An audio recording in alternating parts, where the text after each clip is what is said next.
Bismillahirrahmanirrahim. Atas sekali ya. Atas sekali.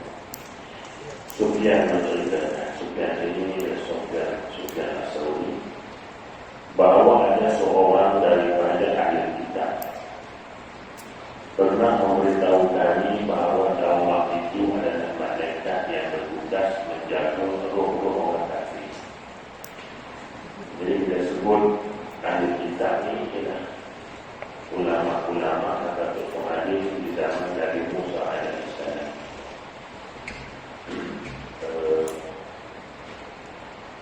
Tapi lampu juga.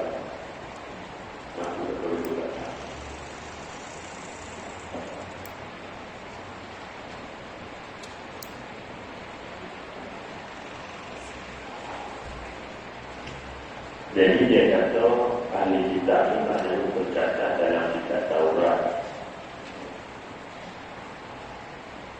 Adapun sebut ahli kitab juga sebagai ulama kata seluruh ahli ulama di zaman Nabi-Nabi sebelum daripada Nabi SAW disebut ahli kitab.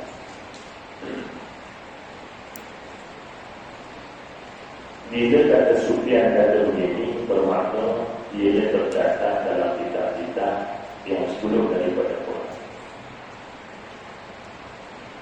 Iaitu ada satu malaikat yang nama Taumah. Dan satu malaikat yang 10 itu yang wajib kita tahu. Malaikat ni banyak. Sama juga dengan Nabi-Nabi. Nabi-Nya ada ratu-ribu Nabi. Ratu-ribu Nabi 124,000. Yang wajib kita tahu ianya 25 saja. Sama juga dengan malaikat. Malaikat ni mula dia kita tidak tahu. Cuma ada di kalangan ulama menisbahkan malaikat ini, iaitulah dinisbahkan seorang manusia ini ada 10 jin. Nisbah bilangan, nisbah satu manusia sama dengan 10 jin. Dia dibanyak pada manusia. Ini tidak masuk psikologi atau psikologi. Jadi satu manusia dia nisbah dia sudah 10 jin. Mudah-mudahan nanti kita semua nisbah kita tahu. Manakala satu jin nisbah 10 malaikat. Maknanya nisbah manusia, satu manusia 20 malaikat. Ini jumlah banyaknya jin. Satu malaikat. Yang wajib kita tahu yang 10 pula. Wallahualam ada kerangan kita mudah-mudahan. Kalau tak apa dia tahu nama malaikat. Ibrahim Tujaku, Mikail Tujaku, apa tu Jibril Tujaku. Tuan-tuan kita tahu. Kalau tuan dia wajib. Dan itu beriman dengan malaikat itu. Antara ciri-ciri beriman dengan malaikat itu kita tahu 10 tuan-tuan. Beriman dengan Rasul tuan-tuan dia tahu 25. Ya. Jadi kalau tak apa tu tak apalah tuan-tuan ni bila sebut nama Zal Jafri kita tahu tak nama dia nama ada yang nama Sufyan As-Sauri juga mengatakan, kami pernah bertanya kepada beberapa orang di Hadramaut di Yaman. Ada satu tempat nama Hadramaut. Ini kalau kita Yaman dikenal sebagai negara 1001 wali Allah. Mereka menjawab tidak ada seorang pun yang mampu menginap di sana pada malam hari. Maksudnya apa? Apa maksud tak mampu menginap di sana pada waktu malam hari? Jadi Yaman ini ataupun Hadramaut yang kita kenal dengan bandar ataupun daerah 1001 para wali Allah. Wali Allah ini kita tidak tahu kehidupan yang mana.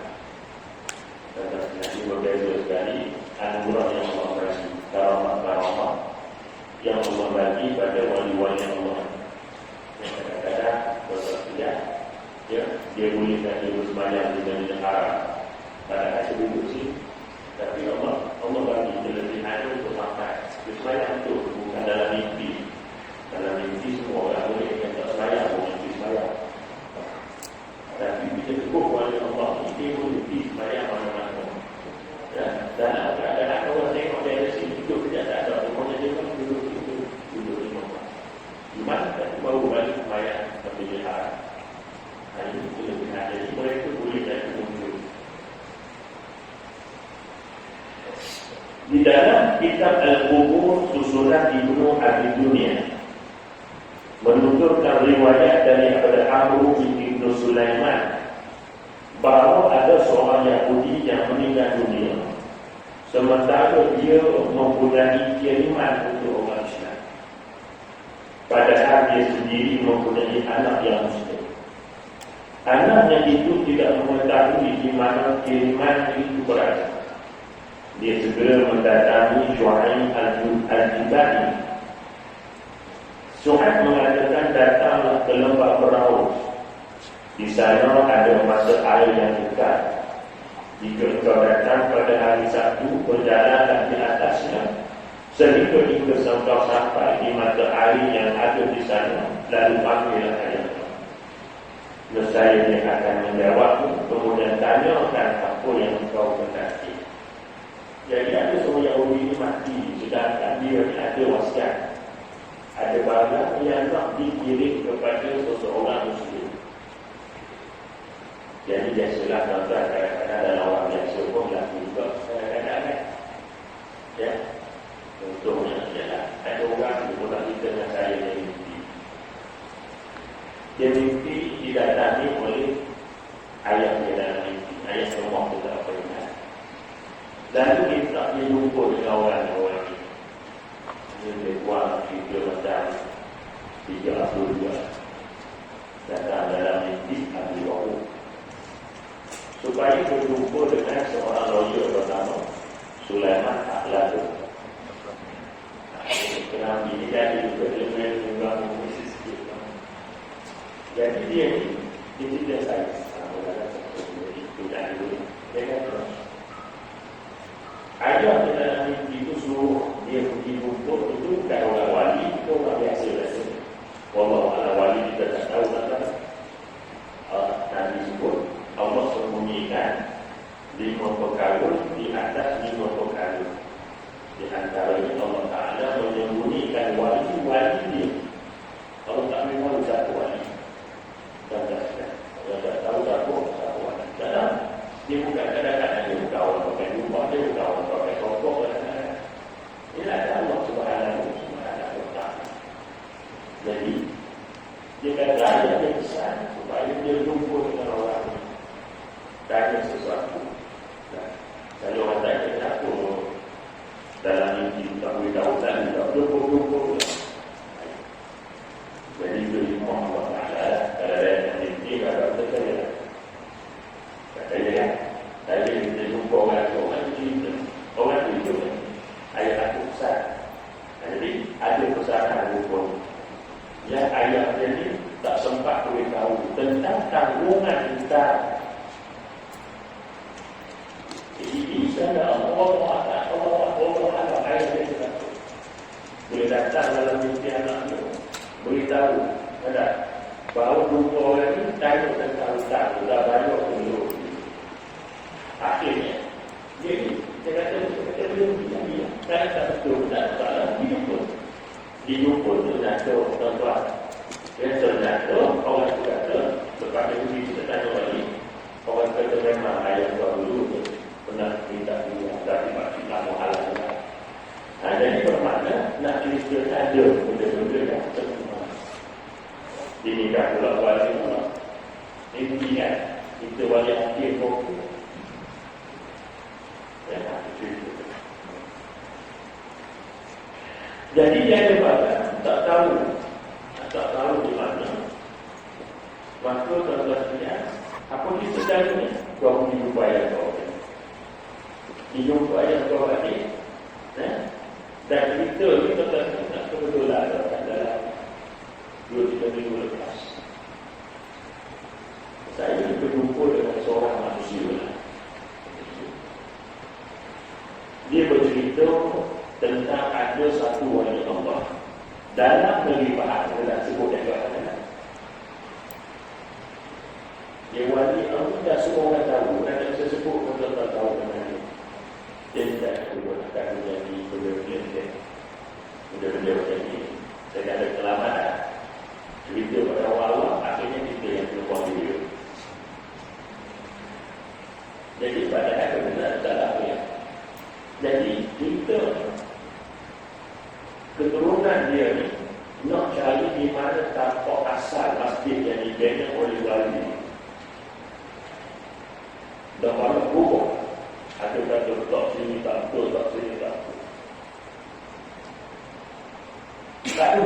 Tak boleh untuk nak bangunkan kali di tapak itu masjid ataupun pondok untuk nak panjangkan cerita. Mengikut cerita memulut ke mulut. Tok Wali ini dia ada masjid, zaman dia buat masjid, dan mimbar tempat dia baca khutbah itu ialah sebetul batu besar. Ya, jadi cari tiba-tiba dalam duduk dari ada jumpa seorang manusia yang orang tak kenal pun. Umur dia 100 lebih, pakai tutup putih. Dia kata, kau tak akan tahu di mana tempat tapak asal mesti wali-wali. Kecuali kau pergi jumpa orang. Dia sebut orang. Jadi, wali-wali ini pergi jumpa dengan seorang yang disebut oleh orang dua tadi. Ini ada lain, tapi jadi dia seorang. Dah, umur kedua sekali. Jadi, jumpa orang tu. Oh tak, warga dia tanya ni kami dapat maklumat orang yang tahu di mana tapak orang ini buat masjid di pertama dulu. Dia kata mana kita tahu, saya pun tak tahu. Ini orang ada, adik kata orang tua jumpa tadi pun saya pun tak tahu, satu orang juga. Dan dia datang, dia kata, tanya balik ke wali. Tanya balik ke wali itu. Soal itu bagaimana? Belum tahu, tak tahu mereka. Tak tahu, belum tahu. Pelik orang tanya macam ke wali itu ni dia. Dia tak apa, nanti saya tanya dia. Orang ni tak ada serupa dalam orang biasa saja. Dia pun ada ketiga orang pergi di mana kubur wali ni. Semayang yang begitu. Semayang. Lepas ni orang tanya cara dia lah tanya. Dia tanya itu dah jadi kelima pada tadi itu. Dan lepas itu dia dapat jawab. Dia pun pergi ke tempat tu bawah ni yang ada lipat daripada bukan bebo. Excavator. Dia ada excavator ataupun excavator. Bawa pergi tempat tu, dia kata dia sini. Excavator tadi pun gali. Ternyata terjumpalah satu tapak kenyataan kayu-kayu lama di dalam tempat seperti dia buat pun ada batu. Itulah pokoknya dia dah dapat pokok dan hari ini dibangunkan pokok di situ dibungkuk nama sempurna kebahagiaan. Dia nak cerita dia benda ini zaman miliknya kita zaman dulu ini kerja Allah, ini kerja. Jadi wali ni kita tak tahu lah wali bergali kita kenal. Wali ini Allah Ta'ala sembunyikan. Dia sembunyikan wali ini dalam kesalahan apa-apa supaya kita kalau kita kena wali jawab tidak bulan ada dan sebab wali. Jadi Allah Ta'ala, jadi Allah Ta'ala, jadi kita kena berbalik satu dengan hikmahnya supaya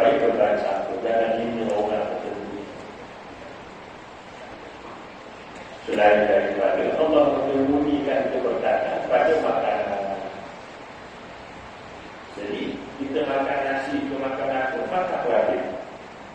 Kita tak tahu dalam butir nasi itu, tak tahu yang mana satu butir nasi itu ada keberkatan. Dengan sebab kita makan itu, biji butir nasi itu ada berkat, dengan makan itu kita jadi rajin sembahyang, jadi beribadah, sebab ada keberkatan.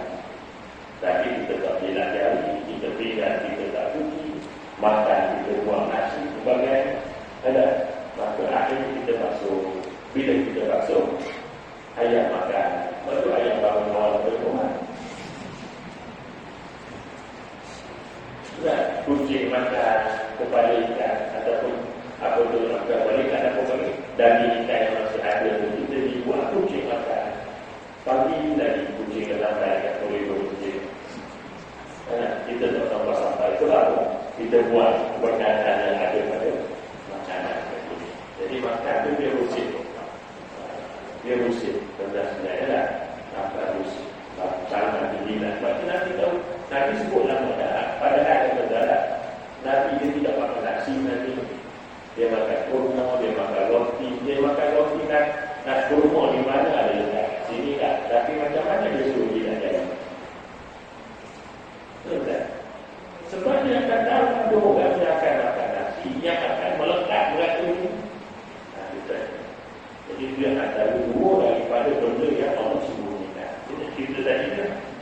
Jadi dia kata nak, kalau kamu nak tahu apa pesanannya, dia tanyalah orang yang mati.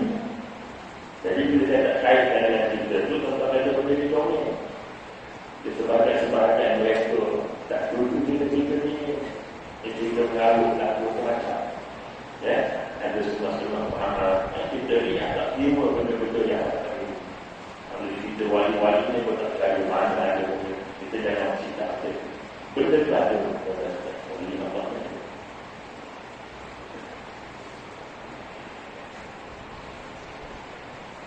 Kemudian dia pun mengerjakan apa yang dikatakan oleh Syuaib Al-Jubai tadi dan terus berjalan sampai ke mata air.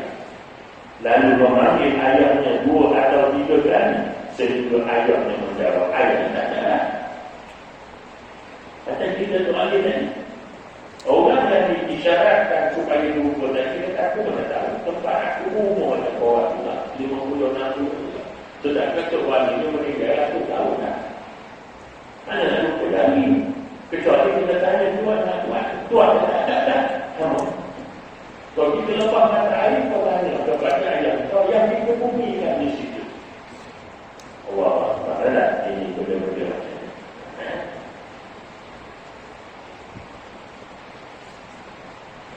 memanggil dia akan ayahnya 2 atau 3 kali sehingga ayahnya pun menjawab. Lalu dia pun bertanya, di mana titipan si bola itu untuk letakkan? Mana tu barang yang kau nak pergi itu tak sampai? Contoh kita tengok Nabi SAW. Dekat-dekat nak ada wafat, dia masih ada kat tangan dia. Ada riwayat kata 15 dirham, ada kata 11 dirham, ada kata 9 dirham. Tak kisah. Yang penting sebelum Nabi nak meninggal tu ada harta yang diamanahkan kepada dia supaya dihadirkan. Sampai tak tidur malam.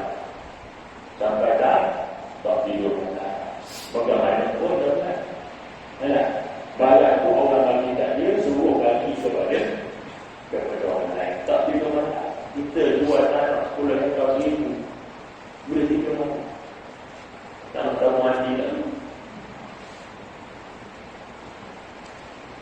Ini beberapa dirham.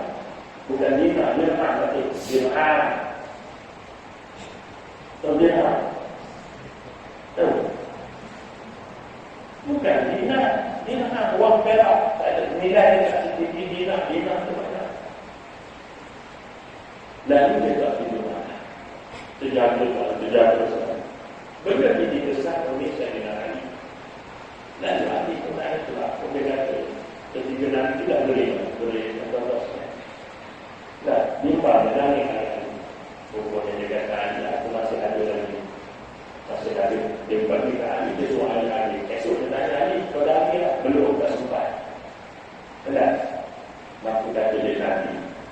Kalau aku mati dalam keadaan sekarang, harta itu belum kau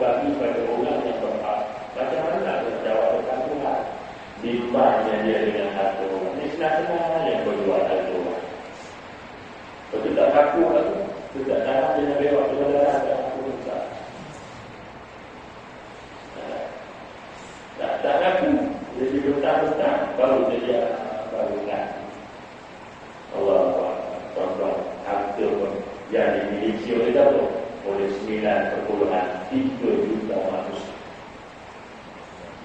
Diamanahkan dia untuk jatuh. Maka alasan yang dia ada-adakan pokoknya dijual. Dengan hal itu tak masuk akal. Tentang banyak saya possible duit. Cikgu ledak ada saya keluar untuk ibu. Ledak tanah hutan kena bawa gengsu. Ni siap nak sawit. Dia tak offer kita juga.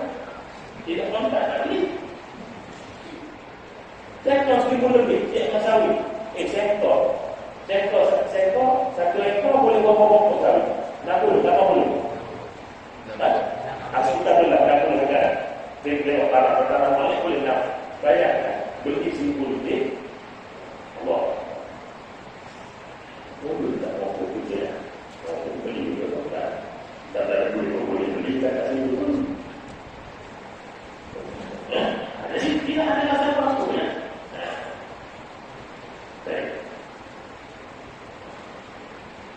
Dan jawab ayahnya di bawah pintu, ambil dan serahkan kepadanya. Ada cukup tak? Aku letak bawah pintu. Jadi mati ya. Bapa rumah aku pematai itu besar dalam. Mati itu semua. Tak ada orang tak ada. Nah, dulu pematai. Malah kena lalukan. Nah, esok nak tidur aku ada. Ambil nak pakai dah. Dah, orang tak buat, kita tak buat dah. Pulang saja.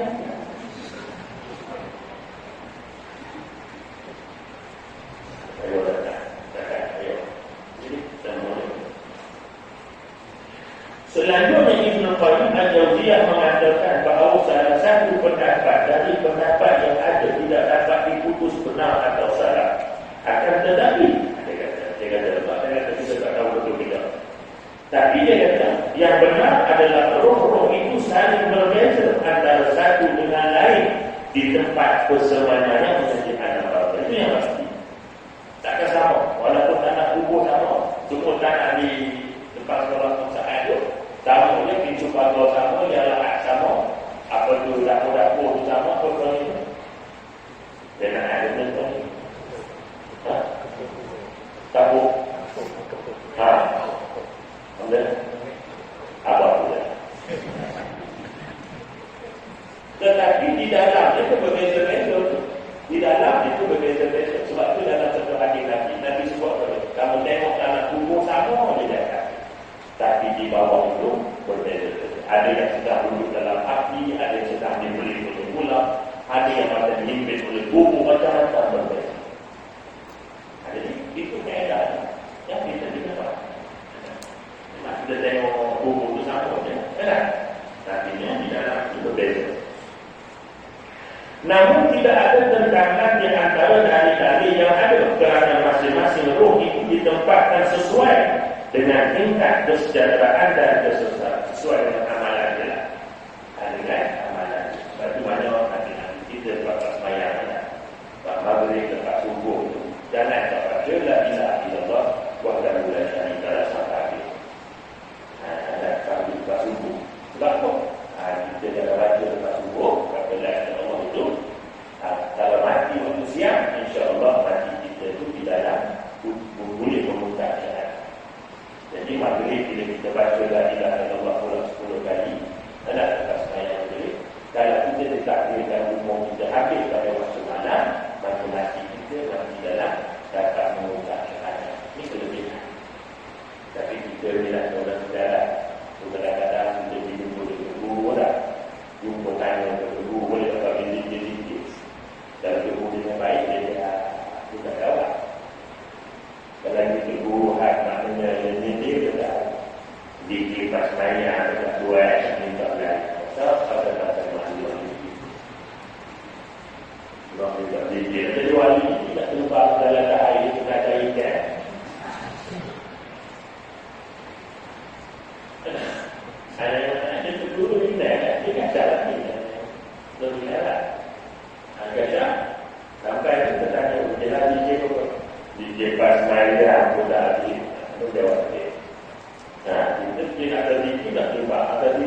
kau tu. Ada, kau baca tu, kau boleh masuk mana-mana pintu syurga yang ada. Tapi lepas itu sembahyang. Tak itu baca doa tu tak sembahyang. Mereka lagi ini. Ada maknanya duduk sembahyang. Jadi apa yang tadi? Kalau dapat masuk mana-mana syurga yang banyak pintu syurga yang ada tujuh. Ada setengah orang kata apa? Kita boleh pilih masuk mana-mana. Kita akan dunia kepada masuk itu. Tak terasa saya dia mesti akan tengok tadi. Masuk boleh keluar pada dapat saya. Ada, itu ada dunia dah. Itu lah. Tapi ada besok siapa yang beramal dengan doa tadi ini? Ada. Maka dia jadi Nabi sudah tunjuk masyarakat doa. Cuma kita sahaja yang tidak apa dia? Yang tidak beramal. Sama juga pagi-pagi dia tidak tunggu. Kalau saya kuat, apa buat? Dia tak buat apa nanti dia buat tunggu. Takkan setiap pagi dan ada orang apa? Tak, apa dah? Tak balik dia ni. Tak ni belum, memang. Jadi subhanallah bahawa dalam sini kita buat. Kita buat. Ustaz ada ke? Ustaz ada ke? Kita buat. Jadi benda-benda macam ini sambil-sambil kita berjalan dan kita buat, tapi jangan tak buat. Jadi dia bila dia ini maksud yang kita terima daripada apa tu hadis Nabi dan kita beramal. Sama juga dengan itu. Ada roh-roh yang ditempatkan di Ainiyin yang tertinggi dan Mala'il A'la, iaitu roh para Nabi. Jadi ada satu tempat roh ini dia panggil Mala'il A'la, suatu tempat yang paling tinggi. Tinggi-tingginya apa? Tinggi untuk darjat makhluk. Darjat makhluk ini paling tinggi ialah para anbiya dan para rasul. Jadi, boleh ke kita duduk sama dengan Nabi? Boleh ke kita duduk sama Nabi? Sedangkan Nabi ini ada dia pun darah dia sendiri. Boleh ke kita duduk sama Nabi sebut dalam mana? Antara jawab itu duduk dengan aku ini. Dapat. Orang yang ramai duduk dengan aku ini. Nabi itu. Dan yang palingnya itu Nabi kata apa dia? Kamu akan masuk surga bersama dengan orang yang kamu cinta. Sekarang ini dia akan dunia ini kita cinta. Mau kita cinta dan mau kita lah. Mana ada orang kita cinta ini. Tapi ya, cinta kita kepada Allah lebih daripada itu lagi. Nah, jadi kita kenapa sepatutnya kita kena cinta dengan Nabi? Kita cinta dengan Nabi. Selawat dari mana? Selawat. Kalau saya bagi buku kedua apa itu? Sehari 10,000 selawat boleh. Dapat tahun dari sini akan dipegang dia tahu. Nah, maka dipegang. Nah, ambil contoh. Jadi kita jadualkan lawaknya siapa yang nah jadi sebab salah satu di antara tanda kita mencintai bagi Nabi sallallahu alaihi wasallam. Jadi berbeza dulu nanti tempat paling tinggi Mala'il A'la iaitu roh para Nabi. Ada juga roh-roh yang berada dalam burung berwarna hijau yang bersenang-senang sekehendak hatinya di syurga. Siapa dia ni? Ialah sebahagian para syuhada. Kenapa dia sebut sebahagian para syuhada? Kenapa dia tak sebut syuhada? Disebut sebahagian daripada syuhada, iaitu mereka yang akan Allah letakkan roh mereka duduk dalam kursi. Buat apa? Sebelah? Buat apa? Burung-burung. Burung betul orang tu yang buat tak takut. Sudah letakkan wandu pening. Nah, kita orang tua pun panggil depan. Depan lagi, tak ada lampu. Tangkap dia juga.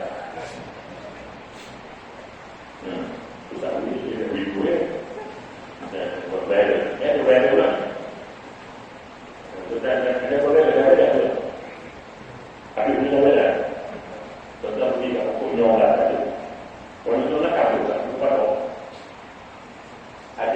tuan-tuan.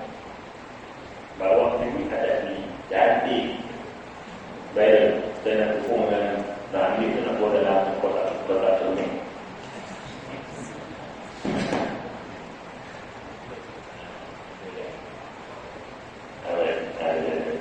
Tengok beli kan, tengok beli betul. Anda kan malam dan balik tu. Esok boleh tengok. Ada dia berapa beli tu kan. Orang Melayu ni dia meneliti ni dia kira azimat apa. Saya tengok esok tak ada. Rupanya tak buat kantor pandai kan. Jadi Allah Subhanahu Wa Taala dah roh sebahagian bersuara kenapa? Ada proses yang dilihat oleh manusia sebagai syuhada, tetapi hakikatnya mereka tidak diiktiraf oleh Allah sebagai syuhada. Berlaku di zaman Nabi Sallallahu Alaihi Wasallam. Ini dalam saya pernah cerita dekat sini ya. Ada adiknya saya yang Allah ramai. Ada seorang tentera Islam dalam satu peperangan. Dia tidak nak wanita. Jadi, tak siap-siap nak wanita. Tiba-tiba lari satu anak panah punya lelaki. Nampak. Lalu kata sahabat seorang dah berkuah dah. Dia tidak nak wanita. Dapat jadi sebagai orang masuk surga. Keriuhan para sahabat ini sampai ke telinga Nabi Sallallahu Alaihi Wasallam. Maka Nabi pun tanya, siapa yang kata tadi? Siapa yang kata tadi? Orang sahabat tanya saya, apa yang kata? Berdoa dia ni kerana nak balik tak? Tapi Allah didik dia sebagai syuhada nanti di medan dia. Nabi kata tak, dia masuk neraka. Bila Nabi kata masuk neraka, jadi pelik. Kenapa aku bilang? Contoh. Nabi kata cuba lihat di tubuh. Rupanya ada satu selendang. Selendang ini adalah sebahagian daripada ghanimah. Harta yang dikumpul daripada orang kafir yang kalah dan dikumpul. Tak boleh dihabiskan selagi tidak dibawa cincin Nabi.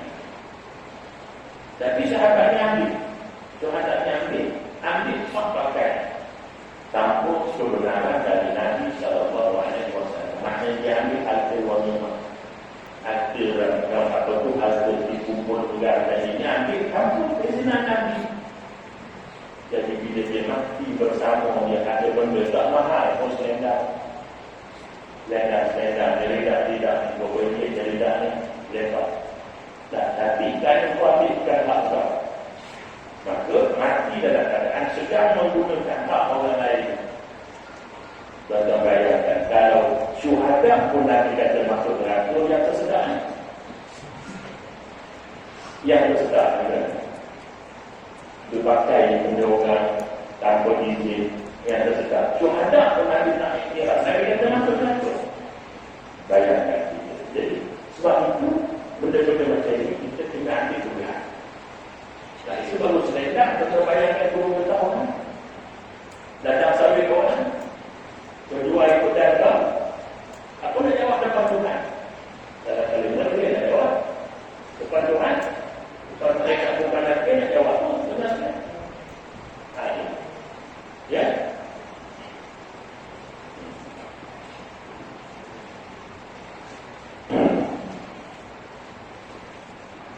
Jadi disebut sebahagian. Sementara sebahagian itu para syuhada lainnya ada yang ditahan masuk surga. Bukan semua. Selain daripada ambil harta ghanimah disebut sini boleh. Kerana hutang yang tak dibayar. Hutang yang tak dibayar. Menyebut tentang hak orang lain. Kita tu benda juga ni. Jadi hak orang lain. Kadang-kadang orang datang bagi rumah kita ni balas alihan dan bagi-bagi. Kalau memang semua dapat kita buat, kita limpah dengan sebab kita ambil, kita bukan hak kita ambil ada orang dapat. Sedangkan dia berhak daripada kita, walau dia tidak jauh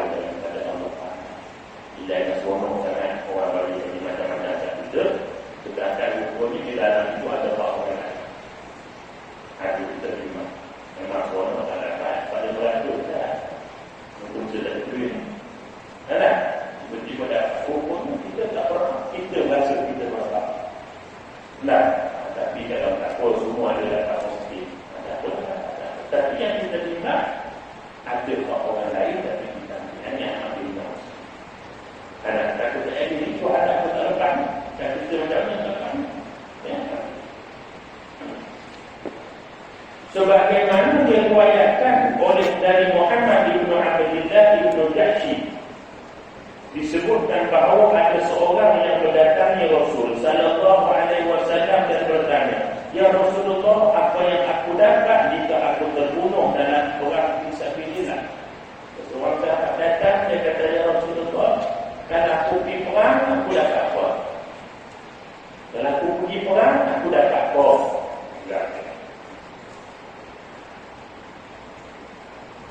Jawab Nabi sallallahu alaihi wasallam, syurga. Syurga. Yang mati dalam fisabilillah, syurga. Sebelum bertolak, lalu beliau berucap. Jika nak tolak kurangnya, sahabat Rasulullah telah ikut kurangnya, aku dapat apa? Nabi kita syurga. Jadi sebelum nak berdoa tadi ini, Nabi sallallahu alaihi wasallam bersabda, kecuali yang masih mempunyai hutang kerana aku tadi telah dibisikkan oleh Jibril. Rupanya tadi Nabi jawab habis. Jibril kata, Jibril kata kamu lah, kamu tolong, tapi dengan syarat kalau dia tidak berhutang. Jadi ini semua orang tahu lah batasnya. Ini semua orang tahu. Kalau itu betul-betul cara Nabi, kalau itu betul-betul cara Nabi, perbedaan hutang itu mesti dibuat sebelum takbir solat jenazah. Budaya masyarakat kita selepas habis semua tak masalah pula, sebab orang faham akan nanti akan sebut semuanya. Kalau ikut caranya itu kan sebelum kan pernah berlaku kan zaman Nabi SAW, mayat tak ada depan tu kan, mayat tak ada depan. Nabi pun dari imam datang saya rumah bisik Rasulullah, dia ada depan. Nabi meninggalkan itu, tak sayangkan dia berlaku. Dan satu dalam setiap lain yang sama juga, dia beritahu Rasulullah dia ada hutang, tapi aku dah ada hutang. Aku tanggung hutang dia. Nabi kata, ya Allah, baru semua. Jadi faedahnya itu kan, seeloknya itu dibuat sebelum. Tapi kalau kita buat perjalanan itu agak berpelintas sikit, ya. Tapi kalau boleh buat tak ada salah. Nah, yang ada di pun dah kira pada habis sebelum dah bagi dalam doa kan. Ada sebab mana wali buat tu saya wali kata apa kan? Kalau hutang okey lah tu. Tapi dah jadi budaya tak ada salah pula. Cuma kalau itu keadaan betul-betul sebelum nak takbir, supaya sebelum kita doakan yang Allah maafkan laku itu, dia dah selesai hutang dia. Dan tidak selesai hutangnya dengan tanggungan dia tu, dengan tanggungan apa tu, hutang dipindah kepada anak-anak atau waris. Ada juga roh yang berada di pintu syurga, sebagaimana yang disebut di dalam hadis daripada Ibnu Abbas di atas. Ada juga yang ditahan di dalam kuburnya. Masing-masing ada yang tahan dekat pintu syurga, nak masuk dah. Siapa yang ditahan dekat pintu syurga ni? Siapa pula yang ditahan di pintu kubur? Ya, kena tahan. Nabi sebut dalam hadis Ibnu Abbas radhiyallahu anhu bahawa ada orang yang ditahan di pintu syurga. Tak apa ya tuan-tuan ya? Ada siapa yang nak tahu ya? Mesti kau jalan.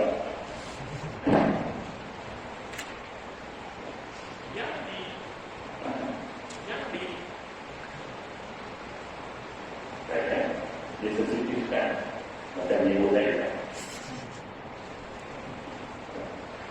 Yang ditahan dekat pintu syurga. Pertama, mereka yang didahulu oleh anak-anak dan isteri masing-masing. Allah.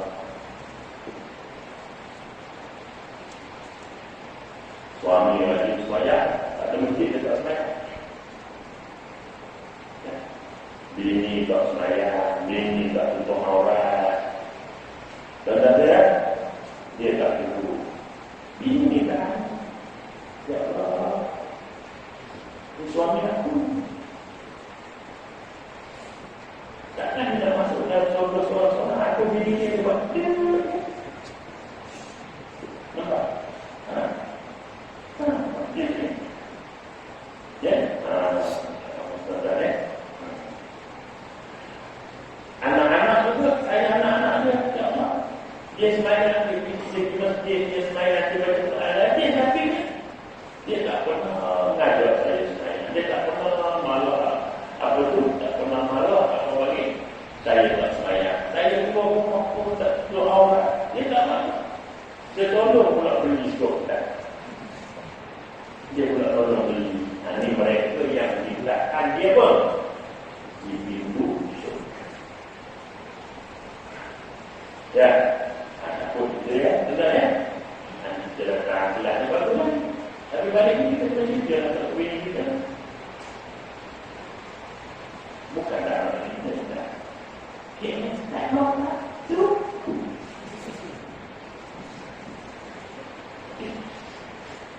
Ya.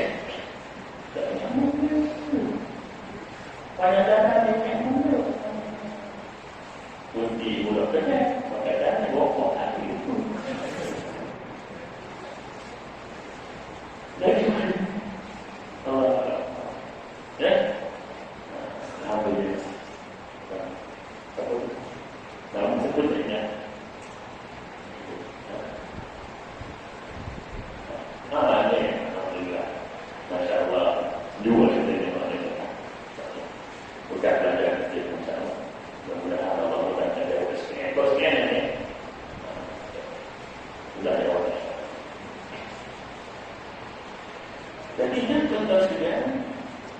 Ditahan ya di apa bagi di pintu syurga. Dalam syurga ni tak tahan. Seronok ini. Tak ada orang. Kalau menurut aku buat dia tu lah. Dia nak masuk syurga dah. Tahan dia orang. Dah tahan tu bini kita. Dah tahan tu anak perempuan kita. Anak tu orang ni. Boleh? Itu pun baik itu satu. Yang kedua, boleh lebih. Dan ada juga yang ditahan di dalam kuburnya. Maknanya pun tak tahan kuburnya. Masuk ditahan dalam kuburnya ni, maknanya dia berdepan dengan azab kubur yang sendiri. Dia ditahan di kubur. Sebab nanti bila kiamat orang kubur keluar lah. Dulu. Soal orang jatim al-Qudah sekolah keluar lah daripada tanah kubur. Bukan duduk dalam kubur seorang kiamat tu dah. Dia akan keluar lah. Umur dia akan ditimpulkan azab yang begitu dahsyat sekali. Yang kita kena ingat ya. Nabi kata kubur ni pintu awal kan. Pintu awal akhirat kita. Baik di kubur, baiklah di akhirat. Buruk di kubur akhirat. Sebab itu waktu di kubur ni kita boleh tolong bagi orang dalam kubur. Dah sampai akhirat, ada tolong lah. Kita sendiri tak nak tolong lah. Dalam kubur ni boleh lagi anak kita, ayah kita, mak kita dalam kubur ni boleh kita tolong lagi. Nah, macam cara biasa sedekah kat dia, bagaimana? Wakaf atas nama dia. Nampak? Itu cara nak tolong orang dalam kubur. Tapi dah masuk akhirat, kita tolong sedikit tak ni? Nah, apa yang istabarkan dari nak ta'awad dari nak tunyam. Betul? Sudah lihat? Saya akhirat besok orang bawah ni akan mendakwa pemimpin mereka. Boleh? Dulu kan kami sokong kau nak selamat kami daripada apa panggil? Daripada neraka. Jawab ni mungkin lah. Kami pun tak selamat. Aku sendiri tak selamat nak nolong orang lain. Nampak tak? Di dunia ni kita gantung dengan dia lah. Betul tak? Akhirat besok dia sendiri pun tak nak selamatkan diri dia. Jadi begitu juga dalam kita tuan-tuan. Jadi dalam kubur tu waktu. Jadi antara dalam kita antara dia selalu sebut bagi salam. Bagi salam. Dalam kubur bagi salam. Balik kubur bagi salam. Bagi salam. Mudah-mudahan salam kita itu sebahagian daripada yang dapat meringankan kedudukan mereka dalam jalan kita wakaf, sedekah, infak, dan bagi bulan mati. Itu adalah kubur. Itu lagi selagi dunia tak kiamat, itu lagi. Ini dapat orang beriman. tolong aku dekat minal muslimin wal muslimat. Paling tidak. Sama juga yang saya sebut tidak kami yang ingat istighfar kepada orang mukmin. Ingat tak? Astaghfirullahaladzim mu'minin wal mu'minat. Tapi kita tak mau. Bukan hanya astaghfirullahaladzim mu'minin, ya Allah tolong aku semua. Tolong aku. Nah, maksudnya ini dosa lah. Jadi jangan buat pagi-pagi buta astaghfirullahaladzim mu'minin wal mu'minat. Ingat. Betul. Betul bila baca astaghfirullahaladzim mu'minin wal mu'minat dalam ulasah tu. Betul bila baca. Tak ingat. Belum sembahyang subuh. Nah di sini suruh sembahyang subuh dia ada zikir. Antara zikir dia adalah astaghfirullahaladzim mu'minin wal mu'minat. Kenapa dibuat sebelum sembahyang subuh? Baik. Ada tempat-tempat dan waktu yang mustajab doa. Betul tak ingat kan? Nah, ingat. Ingat. Ingat datang 4 bulan tak masuk. Ambil lepas apa pun ingat. Ni 4 bulan lepas. Antara waktu-waktu yang mustajab doa boleh antara bainal azan wal iqamah. Antara azan dan iqamah. Ini waktu. Waktu yang mustajab doa. Kita faham lepas apa tu? Antara azan dan iqamah. Buat boleh? Boleh? Maka mesin.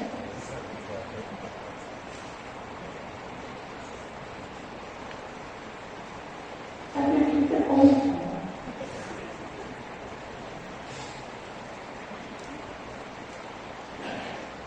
jadi pada lepas azan dan iqamah itu dia duduk diam. Doa banyak-banyak. Dan dan satu amalan kepada kita. Amalan seluruh tubuh.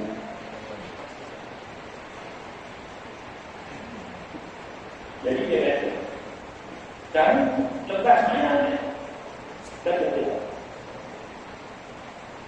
Dia kata dia. Sampai kepada dia kerana Abu Dua dia kerana tanya. Hanya kepada segala kami sembah. Hanya kepada segala kami mohon pertolongan. Jadi minta tolong apa? Di sini ada minta tolong. Minta tolong ini, minta tolong ini, minta tolong ini. Tu, ya. Jangan kalau kita baca dulu dalam pengumpulan dan lewat Islam kepada pihak. Kepada pihak sampai dia dan Abu Dua dia dan Sa'id dia Allah kepada segala aku maha menyembah dan kepada segala aku minta tolong. Tolong apa? Tolong bagi ingat apa yang aku belajar, apa yang aku baca. Jangan. Maka begitu juga dengan pilihan. Hanya minta tolong. Tolong apa? Tolong supaya apa yang kita nak minta lah. Kenapa? Dua waktu.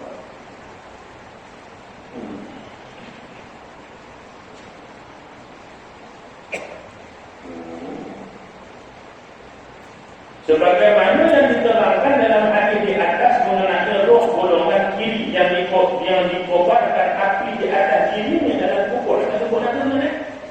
Dia ditahan di dalam azab dalam kubur.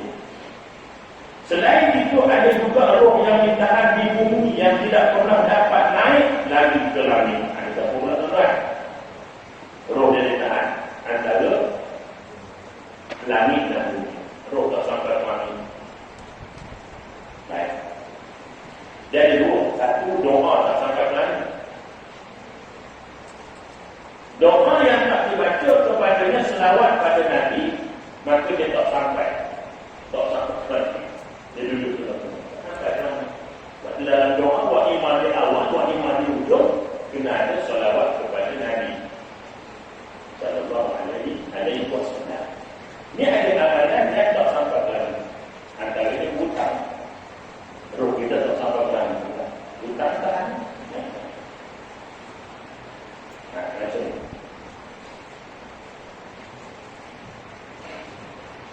Baik.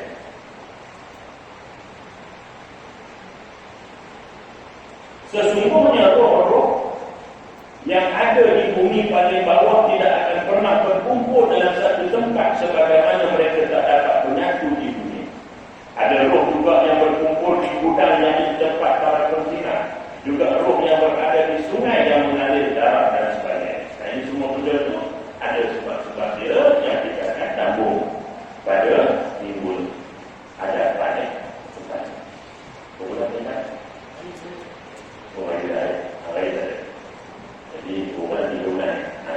Ini belas menit terakhir langsung terakhir dari lagi.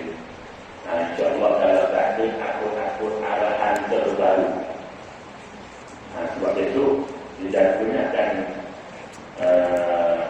memberikan atau umumkan tentang rentas negeri. Nah, kalau diumum besok tidak boleh rentas negeri bermakna pusat palu ini lain sini. Jika dia mana lain, besok dia rentas negeri. Maknanya tak boleh rentas negeri, tak boleh kampung. Dan juga semua itu juga tidak boleh umum tentang sembahyang dengan apa. Sekarang boleh lagi. Setakat ini boleh lagi. Boleh sembahyang lagi mengikut SOP bayar Jumaat. Setakat ini esok kita tak tahu lagi. Dan kita doalah kerana tadi pun memberi umum kalau kes baru mencetak tilang itu akan balik tiket kita. Duduklah sangkor dari kuda. Jadi itulah ya. Jadi kadang-kadang ni orang panggil sebab media sedikit ya. Habis itu sebelah ni. Tak ada dua pokok yang bilang. Hanya masyarakat kita kadang-kadang tuan-tuan tak pentingkan diri sendiri kan. Ya. Nah, akhirnya semua susah. Ya. Hanya Masya-Allah. Kita tak ada implikasinya di hadapan Allah. Implikasi kat dunia pun ada, implikasi kat akhirat. Kita banyak implikasi kat dunia ni yang benar-benar. Dengan sebab kita fikir tujuan, maka ada orang yang hilang kedapatan. Anak tak makan. Sebab apa sebab itu? Sedangkan tadi anak kita yang kita tak tegur tadi kan, tak sembahyang, tak tutup aurat nak perempuan kita, isteri kita tak tutup aurat, kita tak tegur, pun ada implikasi. Sekali pun dah duduk di situ. Jadi kita ingat dosa pahala, jangan ingat tak ada dosa pahala. Kita berada dosa pahala. Dalam waktu kita ni dosa pahala. Jadi insyaAllah. Jadi kalau tak ada pengumuman baru, kalau tidak ada pengumuman baru, kalau pengumuman baru tidak ada. Jadi kalau tidak ada pengumuman baru atau pengumuman baru tidak ada, maka insyaAllah kita pun buat juga saya lain. Ya, tapi SOP dengan senang. Awak sekadar sendiri duduk dekat rumah pakai mask ni. Mula 1 Ogos kena pakai mask ni. Tak pakai mask, aku masak kau. Ya, aku pakai mask. Jadi selesai itu kita akan siapkan lah. Kedatangan kebenaran selesai itu kita akan buat kita doa kita pun macam yang dalam. Ya, jadi korban itu kita buat yang okay. Kita buat ada hari-hari pukul insyaAllah 1 pukul 6 pagi. Lah. Tujuh ya? 7:30. Karena itu pun kita sudah tak tahu nampak kita berkumpul dulu. Jadi kita buat sini. Berapa jumlahnya ikut keadilan, ikut kita punya jumlah sini. Jumlah sini ni kalau ikut pendaratan kita boleh tidak 2 orang kalau ikut pendaratan. Ya. Kalau penuh tidak ada setengah. Kalau ikut setengah dalam ni tak masuk koridor. Ya, jadi insyaAllah korban kita akan buat. Dan surat kebenaran daripada Fadil pun ada. Kamu boleh beli lah. Ya, dia tak boleh berapa. Ini kebenaran yang boleh itu nama saya ada sini. Jadi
Subhanallah wa bihamdihi. Ila jadilah Muhammad. Dan cuma pula doa kita dah punya ada lagi last doa.